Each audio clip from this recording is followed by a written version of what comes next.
Hi folks, you're with Tacitus today at your pushback channel, and in this essay I'd like to talk about what's referred to as the Great Reset. Now, this is something that it's interesting that it's listed all over the internet and all over by the major media corporations. It's a conspiracy theory put out by Putin. Anyone that talks about it is Hitler.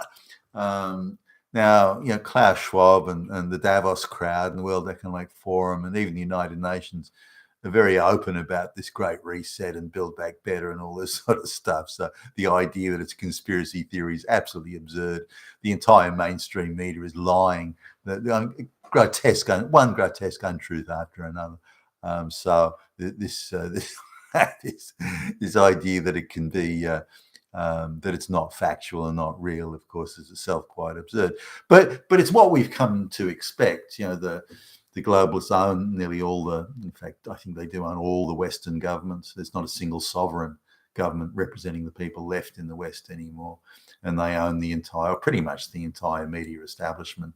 And they ruthlessly cull any commentator who becomes popular or who gets a decent following, and where their videos are retweeted or reposted, that sort of thing. Anyone that gets that sort of influence is immediately shut down. So this idea that now if it wasn't happening and there was no Great Reset and no Build Back Better, and if that wasn't happening, then they wouldn't be concerned. But for some reason, they get very, very touchy when it gets mentioned. And there's an attempt to, pour cold water on it and to denounce people that mention it or believe in it. And I've just looked at an article there for one of the major news stations in Britain. Now, they ran the story on the same day that the World Economic Forum made some big announcement about reducing the number of, radically reducing the number of white people in white countries and changing the way people live, and you'll own nothing and be happy and all this sort of stuff. So if that's not a great fucking reset, I don't know what is. But and this news outlet, they're just globalist shills, but they say, and it's the false claim of the Great Reset, the erroneous and the right-wing conspiracy theorists known to be white supremacists, associated with Nazis, Hitler. I mean, so they do everything they can to disparage the very notion. And of course, what better way to do it than say that everyone that may think it or even question is his Hitler. I mean, that's the really good way of doing it. Do you put forward alternative arguments, put forward better ideas, disprove it? No. Just call everyone a Nazi or Hitler. That's how you do it. So just having a look at this idea of the Great Reset and the so-called conspiracy theories. Now, there's a number of sort of subsets to this that say white people are getting replaced. This is denied. No, this is not happening. It's just a conspiracy theory put about by Nazis. So, okay, all right, then let's look at that on the face of it. It's a conspiracy theory. It's simply not happening. So the concern is, are white people being replaced by non-white people in hitherto white majority countries? That's the now. Let's look at the numbers here. And this is the numbers that the government's prepared to fess up to. I think they're quite a bit worse, actually. But anyway. Now in Australia, it's gone from 98% white to 63% white, and the greater likelihood given short-term work visas that become citizenship papers, and the students that are here that get to stay and go from student visa to short-term work visa to citizenship. That hides like millions of people, many sort of 1.5 million people are hidden in that morass. So I think in Australia, the white population's around 55% is my estimate. So it's in 25 years, it's gone from 98% white to 54% white. So Now, what would you call that?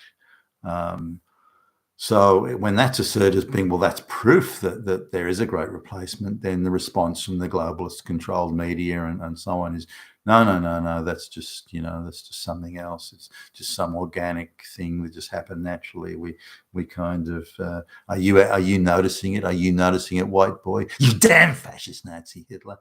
So they don't answer. They just don't address the question. How did it go from 98% white 25 years ago to 54% white today? How did that happen? If not through mass immigration, and mass immigration without the consent of the people, without the consent of the governed.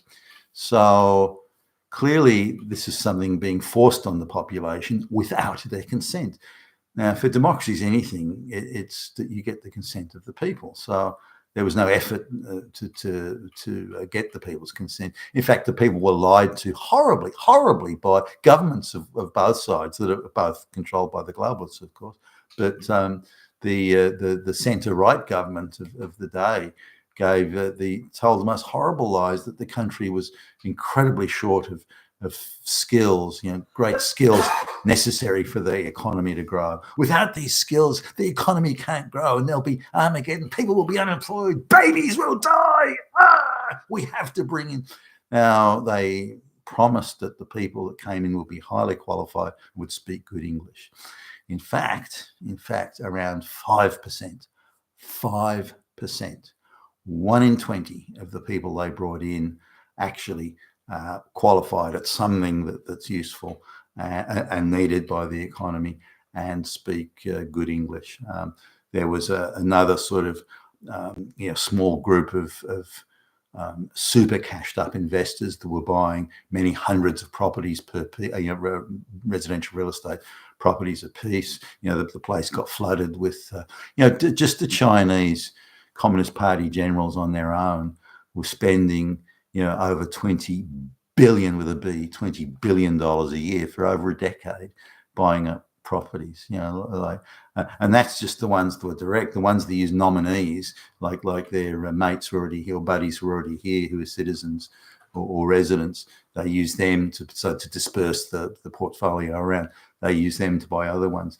Then you've got the Indians on top of that spending billions. I mean, the list goes on. What can I say? And the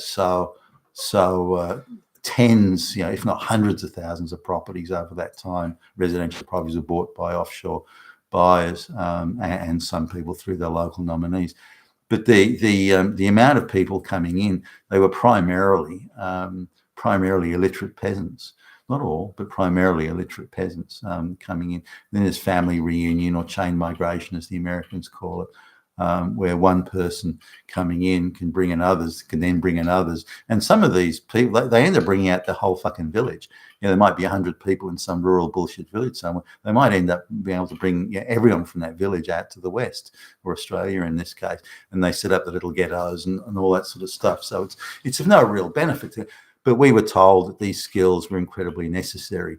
And when you really drill down into it, it was things like dishwashers and burger flippers and people working, cooking, chicken in chicken takeout chicken shops, all those sorts of things. It wasn't skills. That was beyond absurd. Those claims, and they were completely false. And the politicians knew it. They were just selling us or blindsiding us and deceiving us over the globalist project, which is to stuff as many brown and black peasants into the West as was possible and use any lie, any untruth. And everything's on the table, by the way.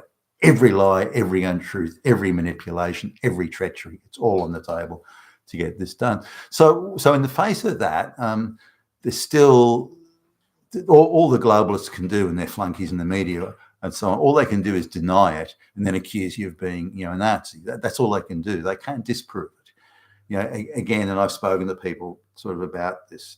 All right, then I accept that there is no replacement of white people. Okay, let's just accept that for the moment. Then explain to me how the country's gone from 98% white to 54% white. Oh, it hasn't really. There's only 1% Chinese in this country. Oh, you're right. So they in turn tell lies to justify it. But the hard facts are no one can explain. No one's been able to explain why it's gone from 98% to 54% white in 25 years, for fuck's sake. So, and why the government's told so many lies. Why don't they have a referendum? Why didn't they go to the people and say, we want to swamp you with non-white people who are illiterate peasants? So, yeah, why don't they go to the people with that? The reason they don't is because they know that they'd never get voted into office, that the people would push back. So they have to lie and say, we're only bringing out the people who speak perfect English. We're only bringing out people here who have 50 million PhDs each. They're all doctors and engineers and so on. And this is all across the Western world. They were telling the same lies in England as they are in Canada, as they are in Australia. So it's clearly a coordinated campaign of lies and deceit. But no one can explain it. They can only call you a Nazi. That's all they can do, and just deny it. So, but as the globalists control all the major parties, and here in Australia, of the 6 or 7 major parties, 6 major parties, the 4 biggest parties, their election manifesto and their policies, as much as they've declared them, which isn't much, they're all globalist policies. They're straight off the globalist talking points. There's not one fucking original policy amongst the bigger parties in Australia that isn't globalist, pre-approved and scripted. I mean, just think about that for a minute. I mean, these people are actually going to the election just pushing the globalist script, and not one fucking media organisation is calling them out on it. Not one. I mean, they should be torn to pieces by an independent, free press. Do you guys represent the globalists, or do you represent the Australian people? What is it? They should be chasing them uphill and down dale over this. But of the top 6 parties, the bottom 2 of that group of 6, they have who've got across the board policies, to cover things like immigration and education and a whole bunch of things. One of them said they'd restrict immigration to people who speak English and who are qualified, universally recognised, qualified at something. Now, that's hardly a radical position, for goodness sakes. I mean, that's a sensible position, I think, in anyone's language, isn't it? Yet, those people are denounced in again, the globalist controlled media as far right, Nazis, fascists, Hitler, just because they're talking about restricting immigration to people who speak English and are qualified at something. Now, there's other things too.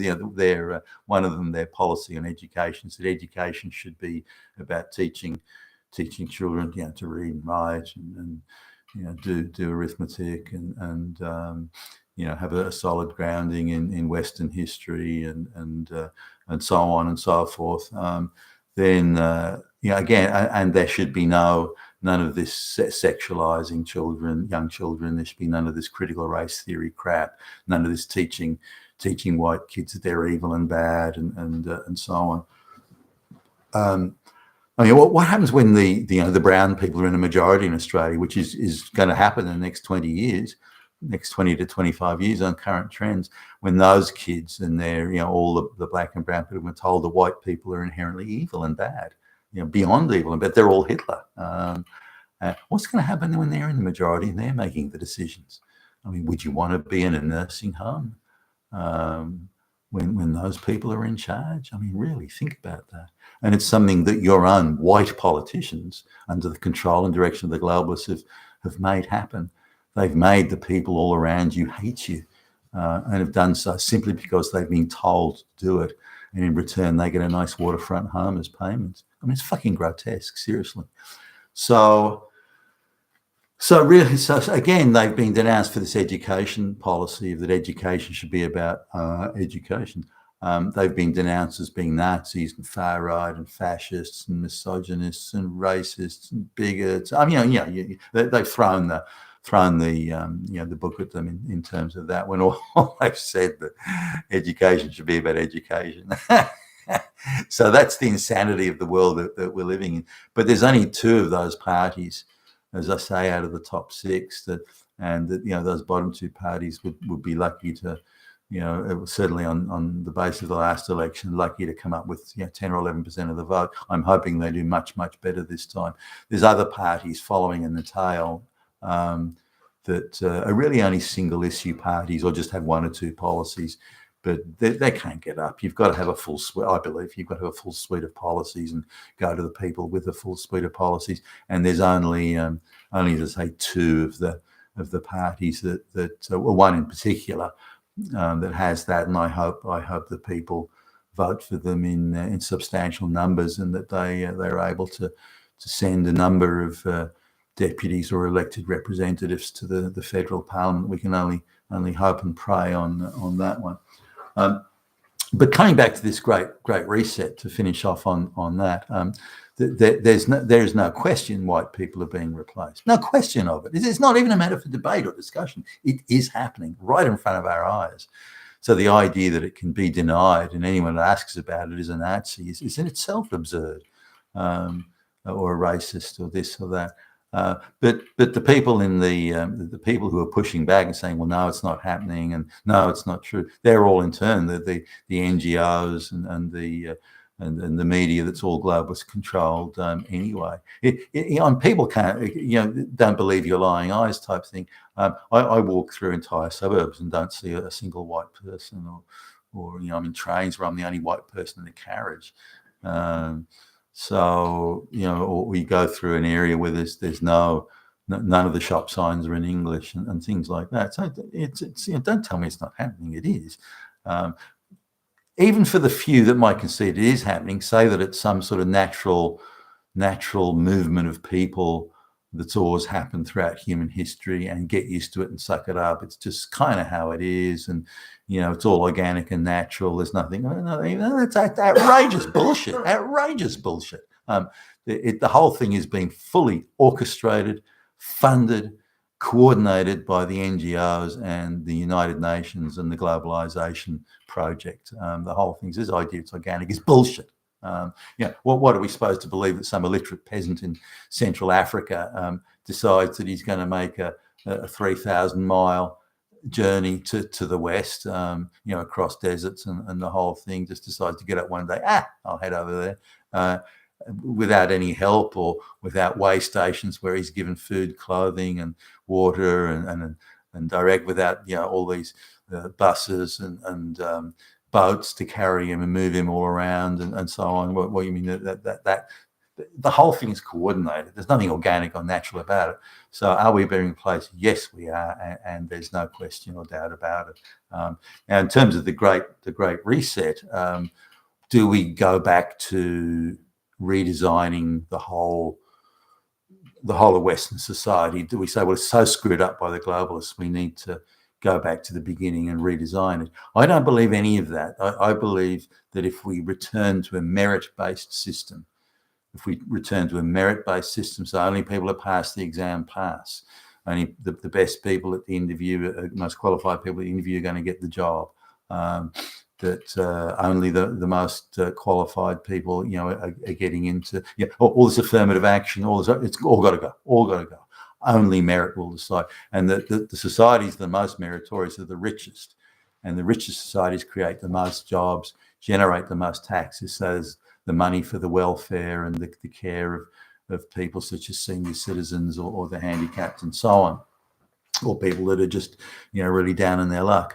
But this idea of needing to go back and redesign, whether it's the Great Reset on one side, or even people like historian David Starkey, for example, in Britain, he's talking about we need to go back to sort of, the late 1940s and just redesign or rework and rethink the how everything was structured from then. I don't agree.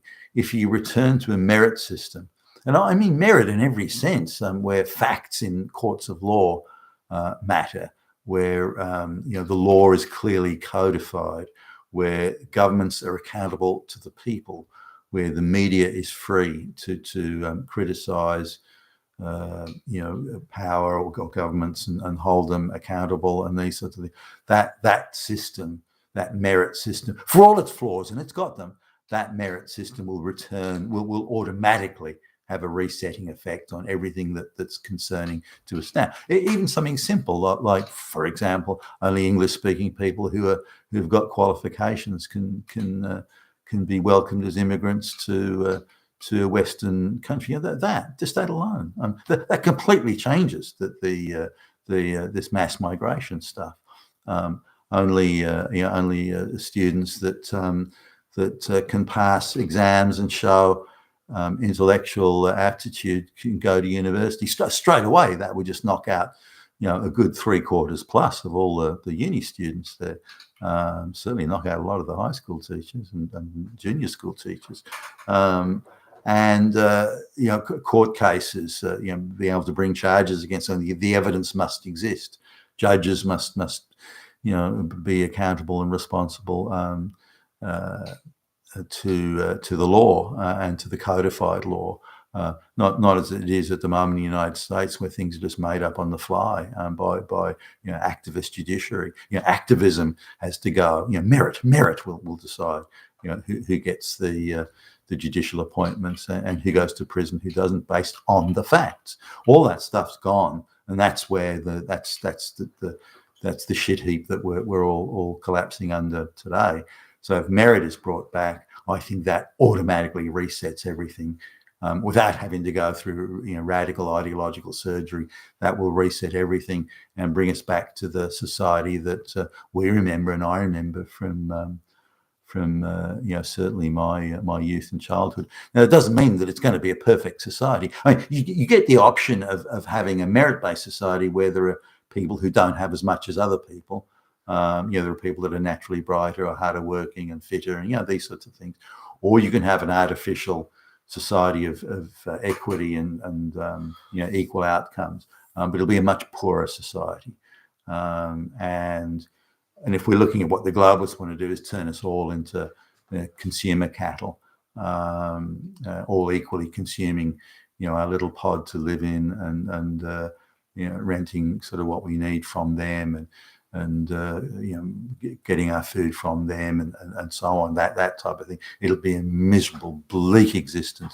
You may get, the crazies may get some sort of thing. Well, at least I can have a sex change and become a transgender lesbian. So, that's going to be cold comfort when you can't get enough to eat for day after day after day. You've been Tassus today, your Pushback channel, and thank you for listening.